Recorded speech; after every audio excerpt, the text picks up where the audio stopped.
Okay, this one's for the championship. Sam, guess that meal. And remember, we're talking breakfast here.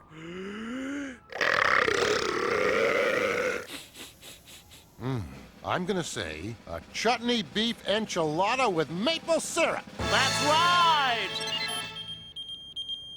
I got it! I got it! I got it! It's the electronic page to action, Max. We have a situation on board Receding Airlines Flight 531 from Switzerland to the GB. Hold on to your headgear, cause here we go!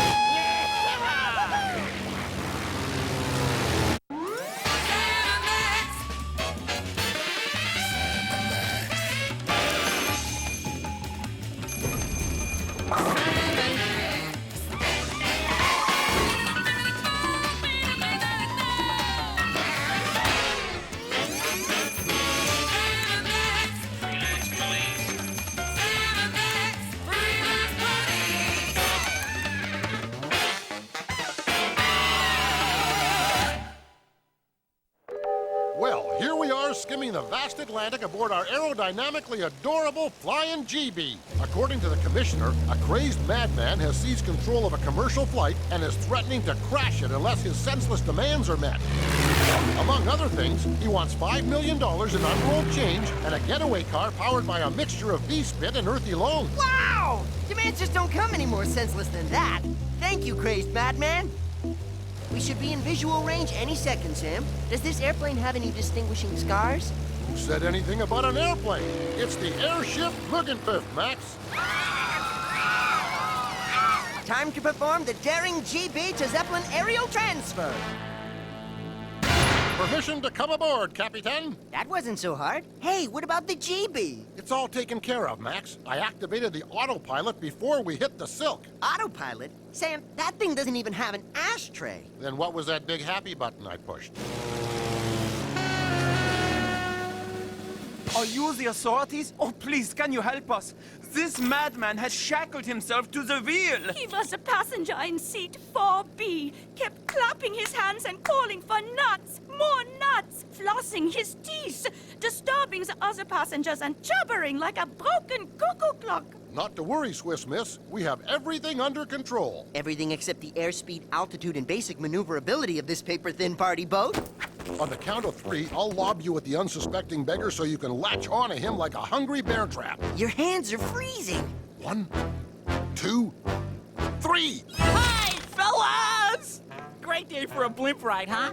Up we go into the wild blue yonder, flying high into the sun. Or is it, attaboy, give her a gun? Oh, well, anyway, it's good to see ya. It's Lorne. The friend for life. Why, Sam? Why is he doing this? Why must Lorne stalk us so? I can best answer your question by quoting directly from this classic 70s ditty. Why do nerds suddenly appear every time we are near? Just like me, they long to be close to you. All right, Lorne, what are you doing here? And what have you done with our demented terrorist? Hand him over, he's ours! Well, in truth, fellas, I'm the demented terrorist. Or more accurately, the demented terrorist is channeling his mind-sick actions through me. Kooky, huh? You're disappointed. I can tell. You're hoping to square off against a more worthy opponent. You being the brilliant freelance police and all. Well, we did come all this way. On a Saturday? Would it make you feel any better if I told you I was doing this against my will? That I'm being manipulated from afar by an evil mastermind who planted a hurtful device in the base of my cerebral cortex after plying me with free root beer in the airport lounge. I regained consciousness after the takeoff, and there it was, forcing me to do bad things. Not that we doubt your claim, Lorne, but personally, I'd like some kind of proof of your story. And first dibs at pulling the stitches. Quiet, there's another command coming in. Yes, what do you want me to do this time? Haven't I served you well? I don't know, Sam. Something tells me this is just another of Lorne's elaborate charades to wheedle his way into our personal space. But until we're sure, we'll have to indulge this sad grab for attention. We have the safety of the passengers and our pledge to provide patently ridiculous scenarios to consider. No! No, what's outside? No! He says he's tired of your meddling and wants me to cast you into the sea. But I won't do it. You hear? You can't make me! Huh? Uh-oh. Brain freeze! The punishment, it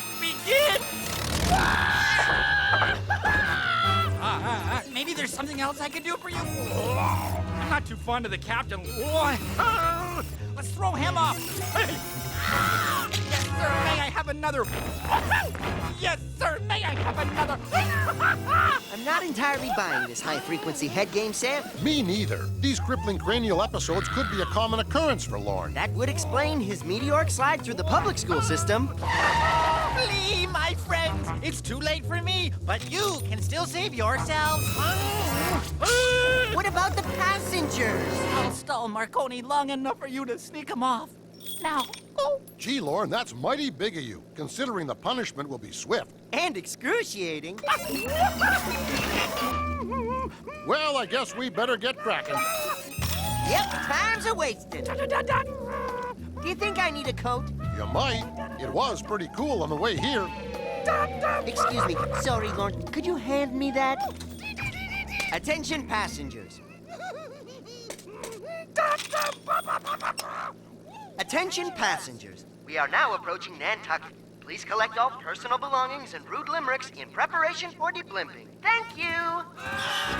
Goodbye. It's been our pleasure to serve you. We hope you'll fly the good ship Muggenpuff again. Don't drink the water. Bob's your uncle. Oh, you kid. You can swoon unconscious now, Lorne. That's the last of them.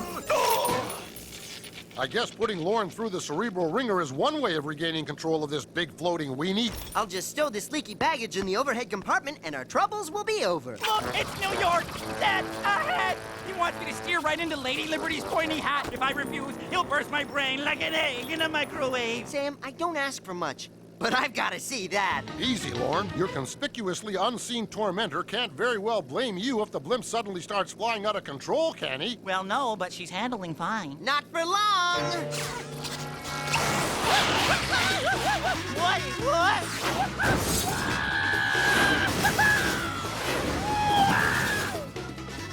Far be it for me to question the methods of the incomparable freelance police, but, what are you doing back there? I'll tell you what we're doing. We're gonna crash this thing right into the Raving Wacko's backyard. You tell him, Max. When you say the Raving Wacko's backyard, are you referring to the amusement park and my cozy roach-infested flop therein?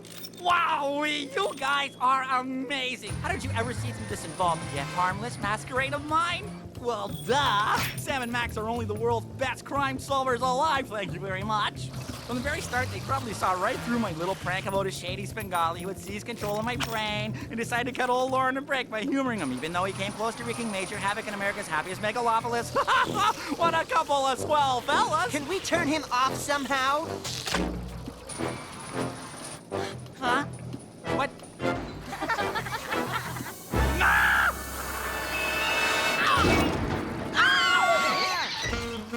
All's well that ends well, Max. Where shall we park this light and fluffy Swiss loaf? I hear Lakehurst, New Jersey has a few spots open. Normally we look the other way, Lorne, but blimp jacking an airship full of innocent Austrians... Then posing as a radio-controlled patsy being manipulated by some distant doom merchant. Well, That's just wrong. I've done a terrible thing. It's just that, well, I love you guys. I do feel kind of cheated that there was no surgically implanted device back here. At least now we know what to get him for his birthday. Maybe we should go easy on him, Sam. He does score points for actually inflicting pain on himself in order to sell his sick story. Yeah. Instead of simply faking those wild criminal episodes, Lorne went the extra distance with this. Just palm it and press for an earful of agony. And even though my future as a free man is in doubt, I feel lucky to have been part of yet another high-flying adventure with Sam and Max, freelance police. It was a masterstroke how you tricked a full confession out of me. Sure genius. You mean by threatening to crash land in the Raving Wacko's backyard? Uh-huh. That was no trick. Until you spilled your guts, we had to assume you were really under the influence of a demented loony. We had every intention of crashing this baby into the safest place we knew. The Raving Wacko's backyard. An old abandoned seafood joint on Route 6. You mean I blabbed my secret for nothing? Uh-huh. Boy, is my face way beyond red. If I were the kind of guy who looked good in hats, and sadly, I am not, then mine would sure be off to you. Yes, indeedy. For I am your bestest, most gushing friend for life. Why do nerds suddenly appear? Every time you are near. just like me, they long to be close to you. Can I try that? I took the liberty of jacking up the pain levels. Close to you. Better give him another. Close to you. It's not working!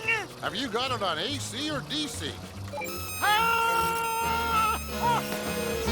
Close to you.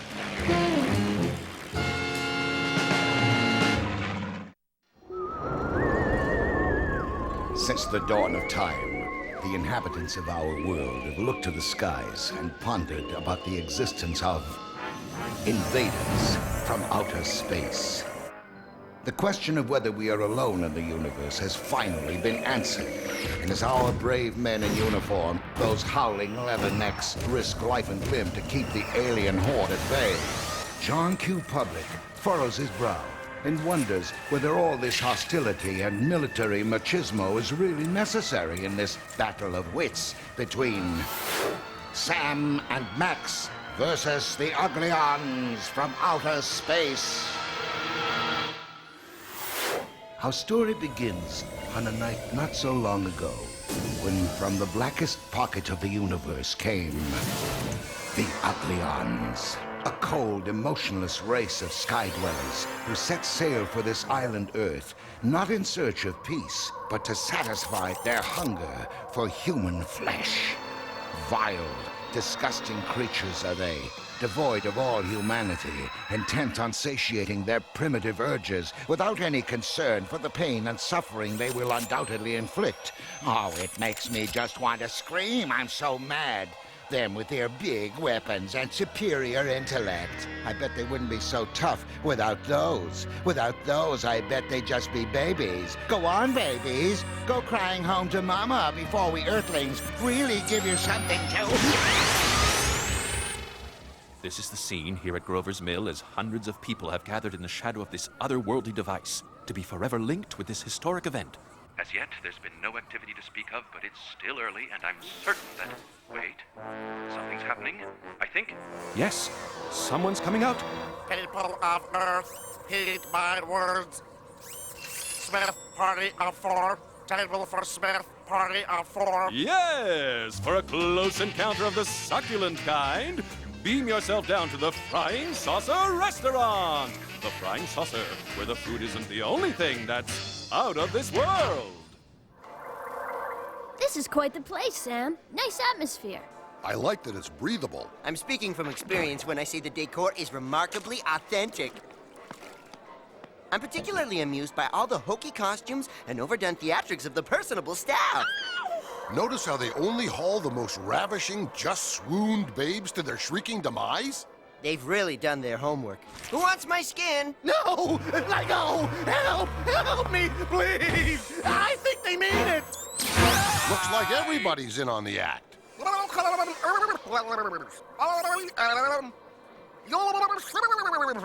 This is all just in fun, right? Stays only for your pleasure and amusement. If you guys will excuse me, I have to go to the little geeks room. If it's all just an act, why doesn't anybody come back?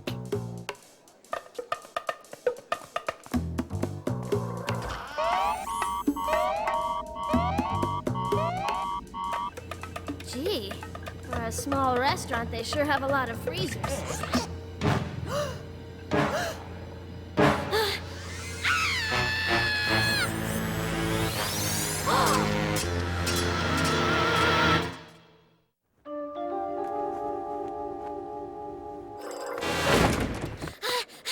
You're just in time. They brought our food and took Max. So long, little buddy. Bye, Sam!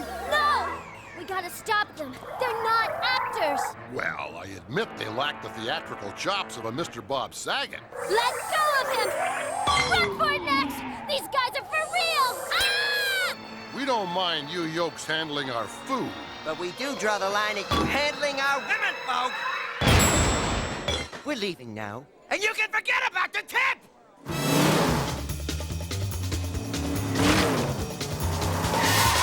Quick, we gotta locate Colonel Korn, the base commander. Split up! Colonel Korn. I'm sure he'll be all ears.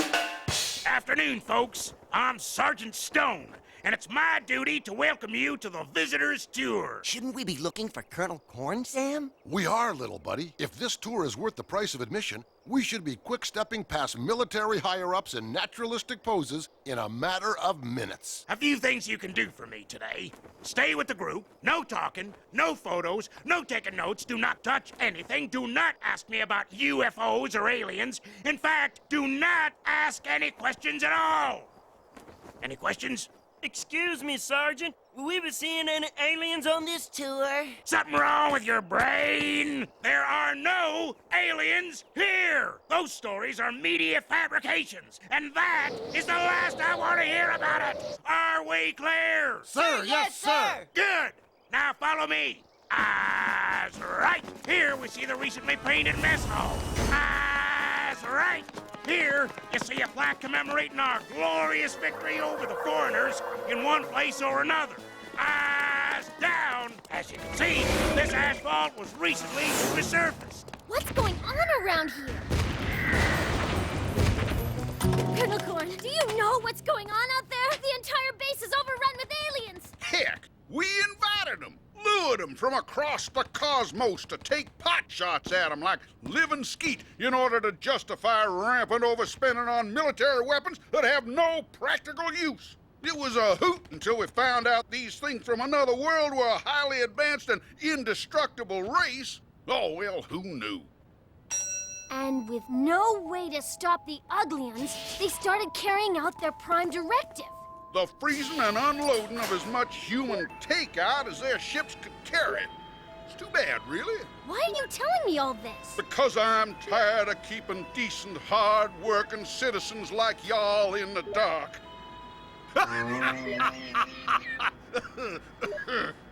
Actually, I'm in a big hurry to join the rest of the boys down in the bomb shelter. Our long-range nuclear missiles ought to be taking out all of them frying saucer locations any minute now. Nuclear weapons? Are you crazy? Them Uglions will never know what hit them. Oh, no! This can't be! I gotta find Sam and Max! Ah! You maniacs! You blew it up! Darn you! Darn you all to heck! Your friends have been neutralized in your military's foolish attempt to beat us. They cannot help you anymore. No! It's not possible! Do what you want with me, but tell me, what happened to Sam and Max? Relax, geek. This was all just a clever, albeit icky ruse to get inside an actual flying saucer. And within arm's reach of the controls. She purrs like a warm kitten. This is the kind of thing that puts the joy in joyride. Boys, can we get down to business here? The human race has been totally wiped out. What are we gonna do about it? Maybe we could rebuild it from scratch. You could clone an entire civilization of us. Or we could fly around the Earth really fast and reverse time. Or, better yet, we could just mess with this time displacement dial right here on the dash. That's it! The Uglions have mastered time travel. We'll just set this futuristic doohickey to send us back to the point in time before the Uglions arrived on Earth. And voila! It's like Armageddon never happened. That restores mankind and all. But what's to stop the Uglions from carrying out their recipe for world conquest all over again? I say we change that recipe.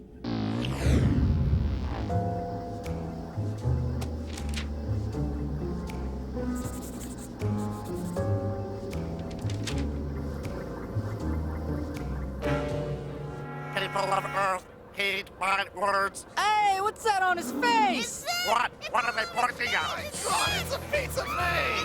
Pimple! Stop! Don't look at us! We're ugly! The mission's off! Inside, quickly! Wow! What did you guys do? It was simple, really. We just changed the key ingredient in their recipe for doom from fresh frozen earthlings to chocolate junkies.